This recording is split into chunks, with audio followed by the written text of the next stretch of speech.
Adobe reported their latest quarterly figures Thursday after the market closed, and the shares are now down 9.25% despite a double beat for the quarter, but guidance missed. Slight misses, but still it missed, so the stock is now down 9.25%, has a market cap of $260 billion and a forward PE of, this is the updated number here, 26.8 times, which is back under the 5-year mean of 33.4 times.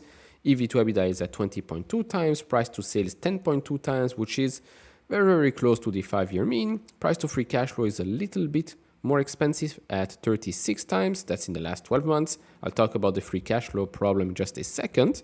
And price earnings to growth sits at 1.56. Now, over the past 10 years, Adobe has bought back around 11% of its shares outstanding. And of course, free cash flow per share has gone up throughout the years as well. It's a solid compounder, it's a solid company, but of course, there are still some questions on whether or not they could be monetizing the generative AI solutions products offering. Is their lunch being eaten by all the other AI solutions out there, right? All the free solutions out there, image generation, video generation, text to image, text to video, etc., etc.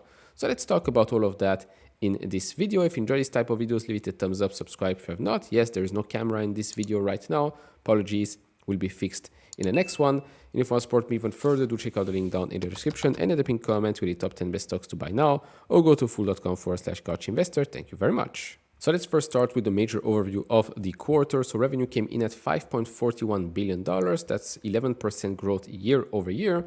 GAAP EPS came in at $3.76. That's growing 23% year over year.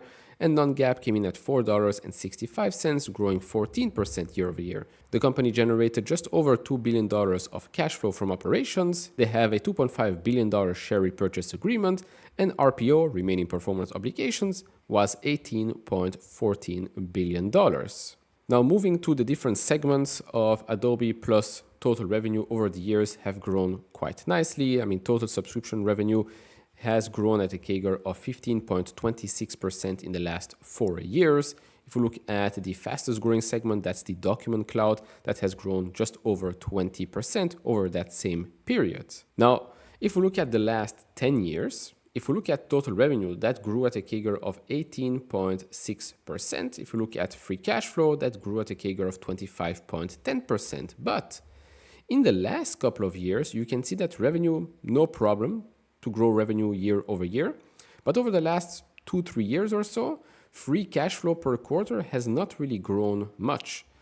And that's something you want to look at, because as the company becomes bigger and bigger, essentially you would like to see free cash flow continue to grow, right? In line with revenue growth. So far, that has not been the case. Now, that doesn't mean that the company cannot do well or that it has not done well in the last couple of years. It has done quite okay, bought back a lot of shares, still continues to grow, launches new products, etc., etc. Yes, of course, there were some controversies as well in the new terms and agreement, etc., etc. But let's be honest, they're offering their solutions still best in class, in my opinion. Moving on here, Document Cloud, revenue for that was $807 million for the quarter. That was up 18% year over year. They saw continued strength of PDF-based collaboration, with shares linked growing greater than 70% year over year. They increased top of funnel through Acrobat Web, monthly active users growing over 35% year over year as a result of link sharing and their Microsoft Edge and Google Chrome extensions. Key enterprise customer wins include Amazon, Charles Schwab, Disney, Home Depot, KPMG, Red Bull, and many, many others. As for Adobe Creative Cloud, revenue for that came in at $3.19 billion. That was up 10% year over year. They saw strong adoption of the latest version of Lightroom and Lightroom Mobile, which now includes the new generative remove feature. They also saw strong demand for Firefly services, empowering organizations to automate content production while maintaining quality and control. Total API calls tripled quarter over quarter.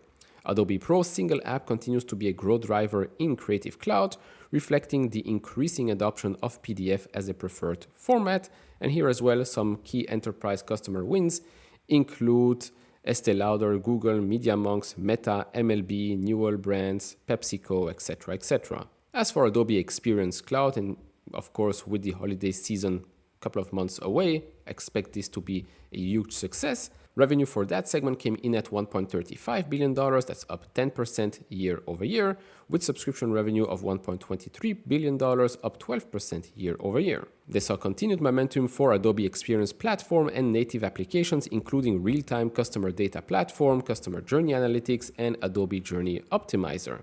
Here, some enterprise customer wins include Home Depot, Humana, ABM, Johnson & Johnson, Mayo Clinic, and a couple of others. Now, in terms of monetizing the generative AI hype, solutions, product offering, etc., here is one answer, and then we're going to have to read over a couple of comments from some analysts. So in terms of monetization, what we've said in the past is that the current model is around generative credits, which is things where they're going with this. And now they do see with every subsequent capability that integrate into the tool, total credits consumed is going up, meaning every time you want to use a generative AI solution in the product suite, you have to use some credits. Of course, the whole conversation about credits is about how Adobe is going to monetize that in the future. Now, what we're trying to do is as we go forward, we haven't started instituting the caps yet. And part of this, as we've said all along, we wanted to really focus our attention on proliferation and usage across the base. We see a lot of users excited about it. It's some of the most actively used feature that we've ever released. And we want to avoid the generation anxiety that people feel.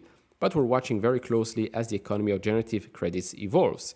And we're going to look at instituting those caps at some point when we feel the time is right, and or we're also looking at other alternative models. To which we go now into two analyst comments here, one from Morgan Stanley, who maintained an overrate rating and a $660 price target on the stock. The results presented a tale of two quarters. They said it was a strong fiscal quarter highlighted by 10% net new digital media ARR beat and solid margin upside compared to a well below seasonal guide for fiscal fourth quarter net new digital media ARR.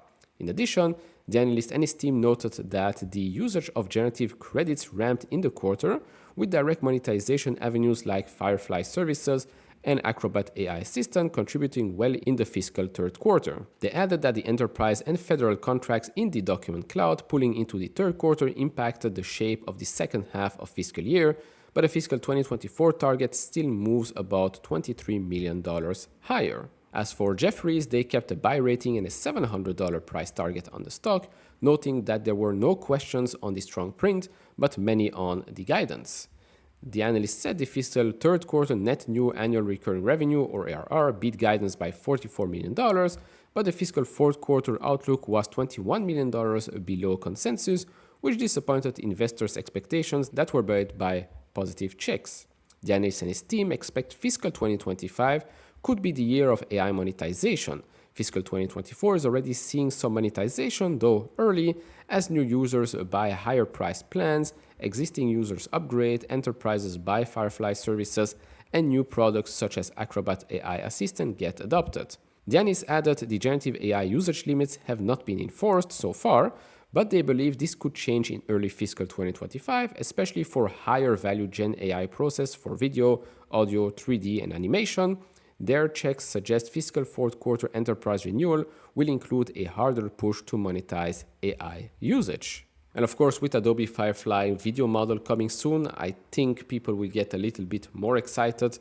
But yeah, the questions are still the same, right? Monetization-wise, how are they going to monetize all of their tools? Are they just going to raise prices, or are those things going to be add-ons? Meaning you have your base price, you get, let's say, 20, 50 credits or something like that. Once you're over that, for every, 10, 20 credits that you want to use, you'll have to pay extra. Yeah, I know, I can already see the negative headlines, but I mean, if you get something extra, then you'll have to pay for it, of course. Then, of course, there's going to be different tiers, different pricing options for individuals, for businesses, for enterprises, commercial use, etc., etc. It's going to be interesting to see how things evolve. I currently have no position in Adobe. Now, looking at the chart right now, we can see that the stock did rebound Friday, just here at the 200-day moving average, which sits at $529. RSI is neutral right now. Yes, there was a little bit of negative momentum with the stock, but if we can see a solid rebound from that 200-day moving average, I think we'll be fine. There is that uptrend line that started all the way back here in September 2022, which was respected a couple of times. Right now, if we continue that way, would be around 475 if the stock were to drop all the way there. But yeah, as time goes by, of course, that uptrend line will go up and up and up. But overall, like I said at the start of this video, I think Adobe is a very, very strong company, still not back to its all-time highs, and maybe it shouldn't be. I mean, it was pretty overvalued here back in 2021, just like many other stocks out there. But I think that Adobe is still a very, very good company. And yes, I do think that they will figure it out when it comes to generative AI, the credits and the monetization of it. So overall, that's about it for me in this video. I think it's a great, great company to have in your portfolio. If you already have it, I don't think you should be selling. And if you want to buy on red days, of course. That's about it for me in this video. If you enjoy this type of videos, leave it a thumbs up, subscribe if you have not, and I see you all in the next one. Bye bye.